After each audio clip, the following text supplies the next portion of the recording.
नाव काय आणि काय? माझं नाव आहे रवींद्र काशीराम गवई, शिवनी, डॉक्टर आंबेडकर चौक. माझा मुलगा माझ्यासोबत जेवण केल्यानंतर बाहेर गेला. पंचशील किराणाच्या बाजूने त्याच्यावर वार झाले आणि तो धावत माझ्या इंग्लिश साहेबाच्या गल्लीमध्ये आला. तर त्याच्या पाठीवर आणि पोटावर घाव निघाले. चाकूचे घाव होते, कायचे होते, आमच्या हात रक्तानं भरलेले होते. आता पोस्टमॉर्टम साठी टाकेल नाही. अभिषेक रवींद्र गवई. ओळखीचे आहेत पण नाव माहित नाहीत. केली ना कंप्लेंट, माझा मुलगा आहे तसा FIR कंप्लेंट केली. त्याचा निर्णय लागला नाही आहे अजून. जे याचे थांबलेले आहे सर्व स्थगित ठेवलेलं आहे काम पोलीस प्रशासनानं. त्याच्यावर काही अजून मार्गदर्शन दिलं नाही आम्हाला.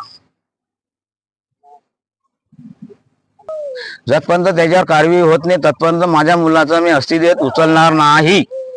पोलीस प्रशासनाला माझं एवढंच म्हणणं आहे की त्यांना अटकपूर्व करा, सजा कडाकोर सजा द्या त्यांना. तुम्ही नसाल सजा देत तर मी देणार सजा त्यांना.